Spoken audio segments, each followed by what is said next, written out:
On the day of the surgery, my father looked at me with desperate hope in his eyes.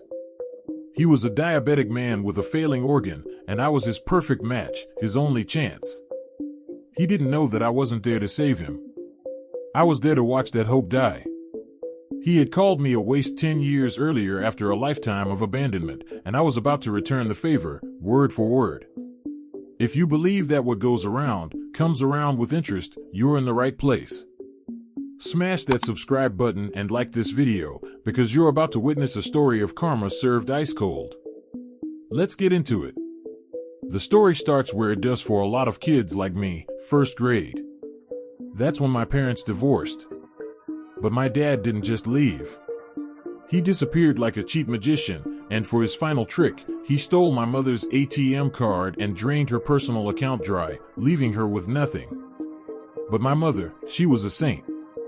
She never pressed charges, never said a single bad word about him. She didn't want her children's father to be in jail. Because of her grace, the image of my father in my mind remained untarnished. He was still my hero, even in his absence. From 1st through 5th grade, my life was a repeating cycle of hope and heartbreak. He'd visit maybe once or twice a year. But for every visit, there were 50 promises broken. I have this crystal clear memory, one that's been burned into my soul. Me, sitting by the front window, my little suitcase packed and waiting by the door. I'd watch the sun creep across the sky, tracing patterns on the floor, until it dipped below the horizon and the streetlights flickered on. He was never coming. My mom would find me there, long after dark, and have to invent yet another excuse for a man who didn't deserve one. Through it all, she was my rock. And he, somehow, stayed my hero. When I hit 6th grade, my world shifted. My mom, after years of being alone, finally remarried. This news reached my father, who, by the way, carried only a single picture of me in his wallet, one where I was 8 months old. And he went ballistic. Did I mention he never paid a dime of child support? He got away with it by using his father's social security number since they had the same name. It was a calculated, deliberate evasion of responsibility. After my mom remarried, he sent a clear message. He let it be known that I was now my stepdad's problem. And just like that, he severed all communication. He didn't speak to me again until I graduated high school. That silence was deafening. It was a constant reminder that to him, my worth was tied only to his ability to control my mother. When that was gone, so was I. High school graduation is a milestone. A day for proud parents. My father didn't attend. He didn't send a card. He didn't even send a text. What he did send was an email. An email that finally shattered the last remaining fragment of the hero I had clung to for so long. He started by thanking God that his financial obligation, the child support he never paid anyway, was officially over. Then, he launched into a ruthless, brutal attack on my mother. He tore her apart, mocking her weight, her looks, her teeth. He blamed every single one of my perceived flaws on her. Reading those words, something inside me snapped. The years of waiting by the window, of broken promises, of crushing silence, it all coalesced into a single, white-hot point of clarity. He wasn't a misunderstood hero. He was a cowardly, parasitic piece of garbage.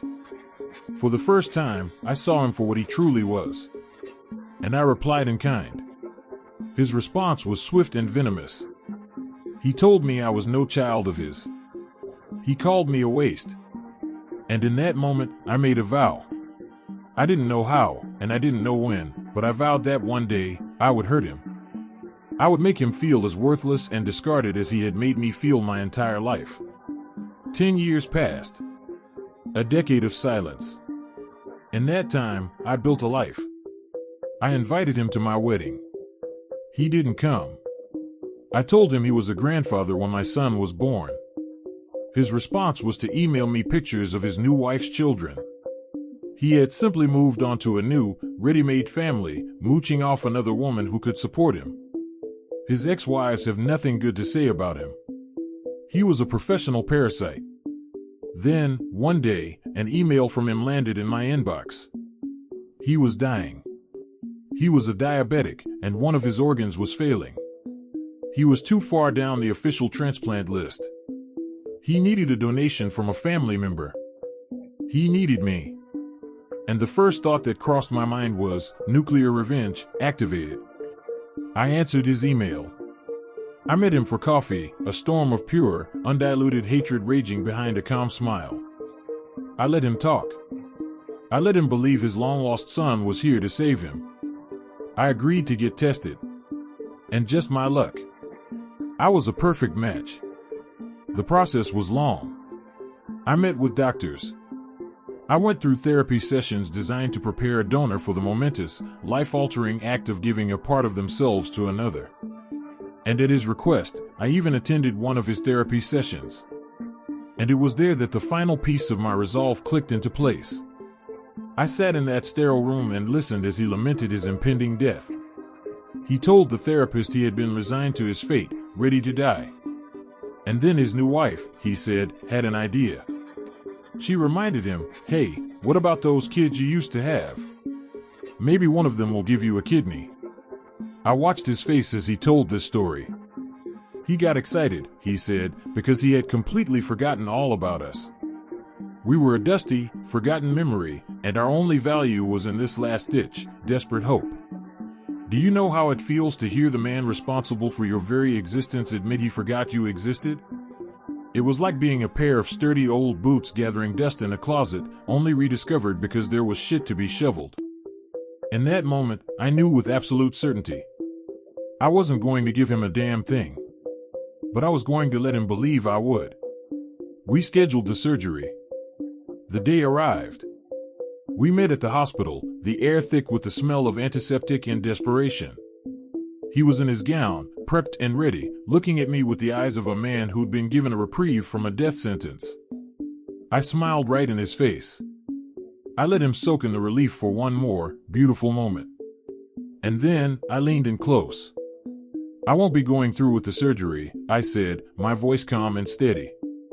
I watched the confusion flood his face, a slow, dawning horror twisting his features. "I just wanted you to know," I said, letting him hear his own words echo back from a decade ago, "that you're no father to me. And you're a waste." I didn't wait for a response. I just watched as the understanding finally landed. He knew.